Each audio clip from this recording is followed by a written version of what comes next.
And what is your occupation, Mr. Sebastian? Well, currently I'm the lead forensic investigator of Breckenridge County, Midlands. And what is your educational background for being a forensic investigator? Well, first I got an undergraduate degree in criminology from the University of North Carolina, Charlotte. From there I obtained my Master's of Science degree in forensic science from John Jay's College of Criminal Justice. To round it all off, I had to do some training at Midland State Police Academy, where I finished second out of 331. Do you have any experience as a forensic investigator? Of course, before becoming the lead forensic investigator, I had to be the assistant forensic investigator for 12 years. And in all my training, I have extensive knowledge in evidence collection and preservation, ballistics, blood splatter analysis, fingerprint analysis, and gunshot residue analysis. Can you explain why you're in court here today? Well, on August 18th, 2010, I received a call that a forensic investigator was needed on 23rd Maple Street in Fairview, Midlands. I immediately made my way over, and I'm here in court today to testify over the investigation that happened. Now, when you perform an investigation, do you have a methodology you use? Yes, I used the CAR method. Can you please explain to the ladies and gentlemen of the jury what the CAR method is? Well, the CAR method is how I get from point A to point B in my investigations. It stands for collect, analyze, and review. I collect evidence from the scene, I analyze what I've collected using several tests and the knowledge that I've acquired over the years, and then I review. And the review step is pretty well asking, what does this mean? It's like putting together a puzzle to see what it is. Is the CAR method you just described reasonably relied upon in your field of work? Yes, me and many of my co-workers find the CAR method to be the driving force behind our investigations. Now, what was the first part of the investigation you used this CAR method on? Well, first I went over gunshot residue testing. Can you explain to the ladies and gentlemen of the jury what gunshot residue is? Well, when a firearm is shot, little particles known as gunshot primer residue, or GSR, are scattered about and collect on surfaces that were near the gun. And by seeing how many GSR particles are on a particular surface, we can see how close it was to the gun at the time it was fired. So, bringing you back to the method you just described, what was the collect part of this part of your investigation? Well, I swabbed the hands of Terry Chapman, Andy Park, Sidney Park, and Jesse Duran. I also swabbed both the clothes of Sidney Park and Jesse Duran. I also swabbed down all surfaces that were in the living room.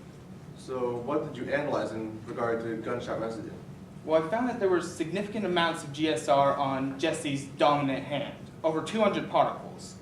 There was slightly less on Jesse's shirt, amounting to 75, and a little bit less on Jesse's non-dominant hand, amounting to 25. And what did your review of this evidence lead you to conclude? Well, that significant amount of over 200 particles would suggest that Jessie had fired a firearm.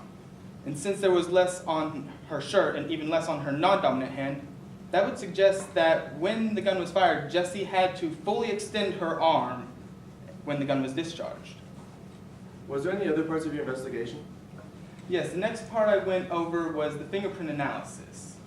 And what did you collect in regard, can you explain to the jury what fingerprint analysis is? Well, in fingerprint analysis, we take fingerprints from the scene, and then we lift other fingerprints from unknown surfaces, the fingerprints we don't know. From there, it's just comparing a known fingerprint to an unknown fingerprint. And if it meets a certain number of points, it's declared a match. How many points of similarity do you need to declare a match between an unknown fingerprint and a known fingerprint? Well, there's no universally recognized standard. However, me and many of my colleagues use the 16-point standard. However, it's not always necessary in the case of partial prints. Now, I'd like to bring your attention back to the method you described earlier. What did you collect in regard to fingerprint analysis?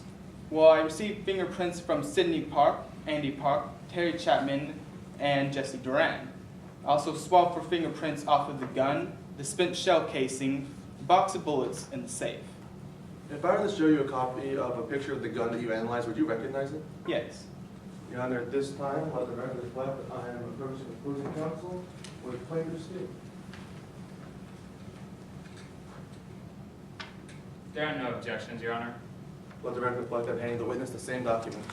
Do you recognize this document, Mr. Sebastian? Yes, this is the picture that I took of the gun with little labels indicating where the fingerprints were pulled from.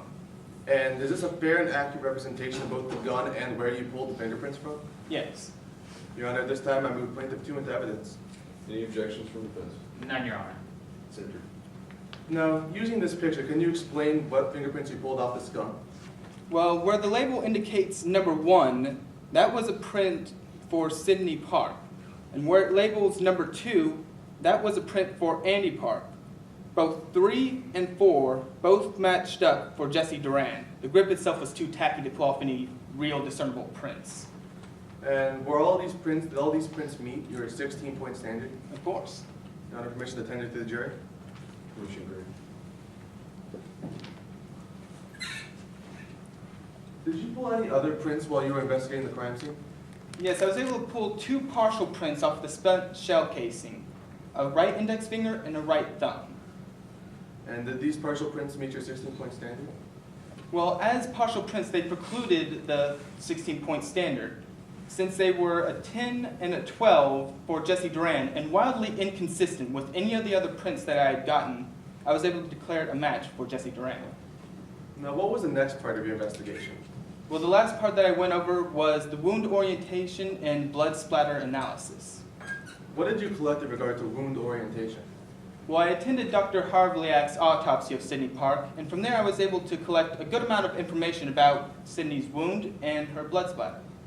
And what did you analyze in regard to the wound orientation? Well, the wound that she received was fairly remarkable. It wasn't a circle. Instead, it was an oval right on the outermost part of her left eyebrow. That would be fairly significant on its own. And what did your review of this information lead you to conclude? Well, this would mean Sydney Park wasn't facing the barrel at the time she was shot. Instead, she would have to be looking from 60 to 45 degrees to the right of the barrel. What did your blood splatter analysis lead? What did you collect in regard to blood splatter analysis? Well, attending Dr. Harvliak's autopsy was able to give me a good view of Sydney Park's blood splatter. And what did you analyze in regard to blood splatter? Well, the directionality and distribution of her blood splatter was able to recreate what she was doing at the time she was shot. What was she doing at the time she was shot? Well, the blood splatter would show that Sydney Park was moving her head to the gun, to the area where the gun was at. She wasn't just naturally slowly moving, she was rapidly snapping her head to the side. Your Honor, permission for Mr. Sebastian to step down and demonstrate to the court. Any objections? None, Your Honor. Permission granted. Okay. I'm going to need you to raise your arm, be like the gun fully extended. Now, the stripling pattern on her wound would indicate that Sydney was about 6 feet away. So assuming a 2-foot pace, it would be 1 right about here. So Sydney Park would be looking around over this way, when all of a sudden she begins turning to her left, again, rapidly turning towards her left.